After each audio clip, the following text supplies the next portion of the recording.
We'd like to believe we're special as humans. We can manipulate nature with the technologies we build, and because of that, we do seem to be masters of this world. And this may be due to our seemingly unique ability to meta-cognize. We not only know things, but we know that we know. And we can reflect on our thoughts. We can deliberate, pre-meditate, and plan in advance. It doesn't seem like other animals can do that, or at least not to the degree that we can. This may allow for intellectual superiority, but does it also allow for spiritual development? In Hinduism and Buddhism, self-realization or enlightenment is said to be possible only for humans. I guess if we're lucky enough to be human, we shouldn't squander the opportunity. But are we really privileged for enlightenment?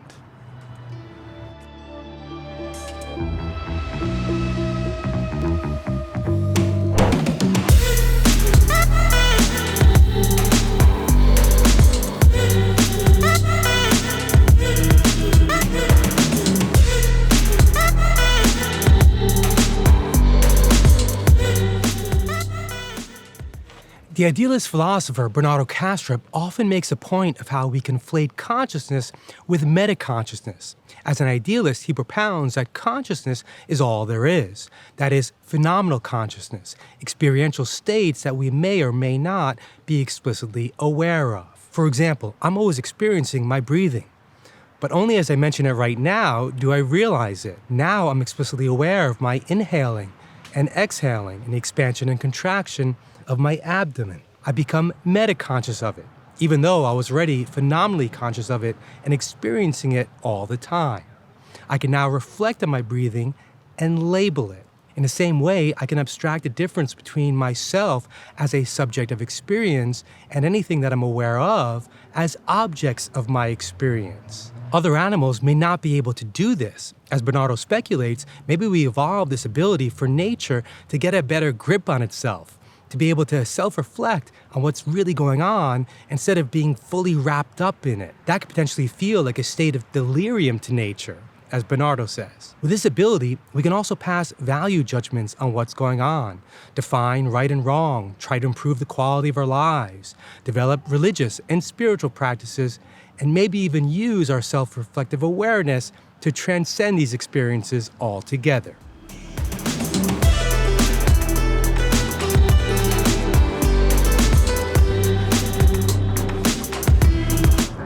By the way, I'm at the zoo to get some B-roll shots of animals. I figured it'd be appropriate for what I'm talking about in this video, but I don't necessarily endorse the captivity of these animals in this way, meta-conscious or not.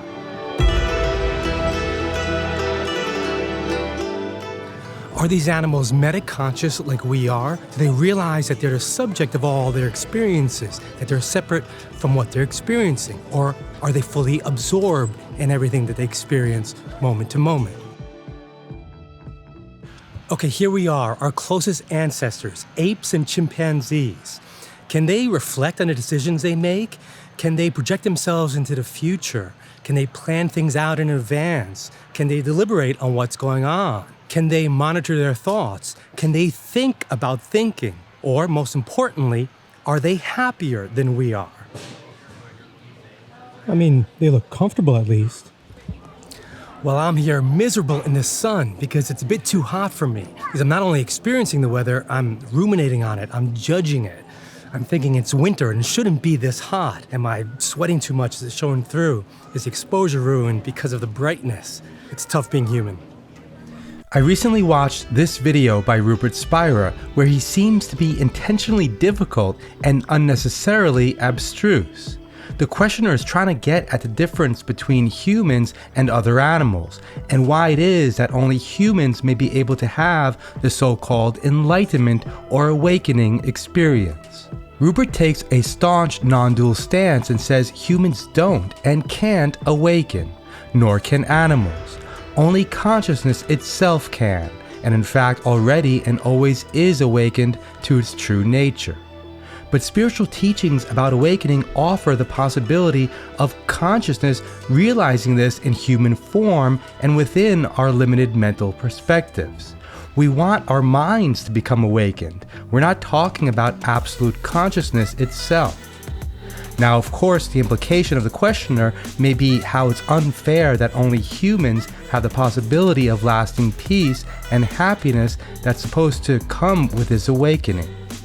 But Rupert is insistent that the experience of happiness is consciousness's knowledge of itself, and that neither humans nor animals can have this knowledge directly. As he often says, the finite can only know the finite. The infinite can only know the infinite. He says in the video, no finite human mind can know consciousness. But when we talk of enlightenment, that's exactly what we're trying to get at. We want our human minds to awaken to the reality of pure consciousness, the pure infinite consciousness we really are, before being qualified as a seemingly limited and separate individual, mind and body.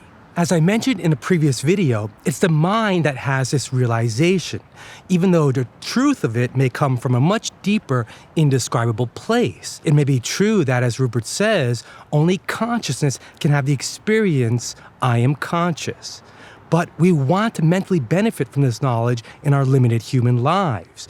We want to experience the peace and happiness of this pure consciousness.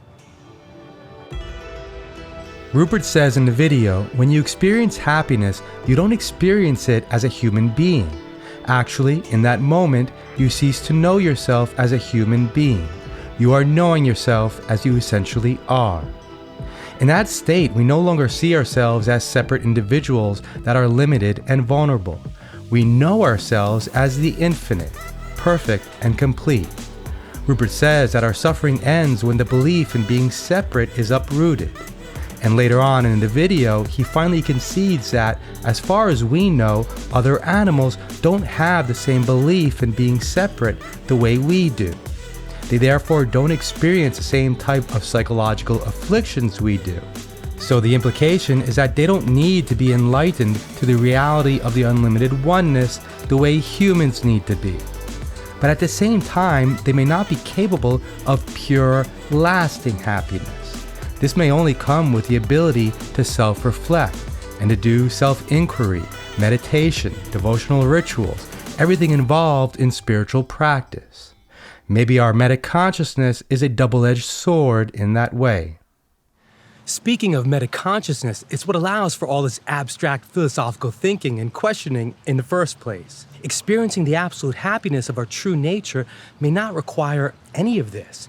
We experience this. We experience ourselves as we essentially are all the time, in between two thoughts, upon the fulfillment of a desire, in deep sleep, and in moments of non-discursive awareness, where we're not incessantly talking to ourselves in our minds and narrating and judging what we're experiencing. Eckhart Tolle describes this alert state without incessant thinking as a silent presence, or stillness. Maybe it's only when we reflect on the experience of what this silent presence actually is and try to describe it in language that things become distorted.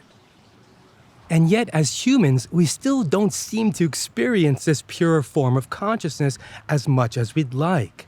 Other animals, infants, and maybe young children may not have the same ability to self-reflect that we do. And they may be happier more of the time because of this. They're fully absorbed in what's going on, and they don't identify as a separate subject having either a terrible or wonderful experience. They are the experience. There's no subject-object split, which is what our meta-cognitive ability allows for. So if something bad happens, they don't re-represent it, reconsider it, and ruminate on it as something terrible happening to them as a subject of that experience. When they're upset, it can be very short-lived. They're able to easily forget, move on from moment to moment, and be fully present in each. So maybe they're the privileged ones. Like and comment if this resonated with you, and subscribe below to follow me on my journey. See you next time.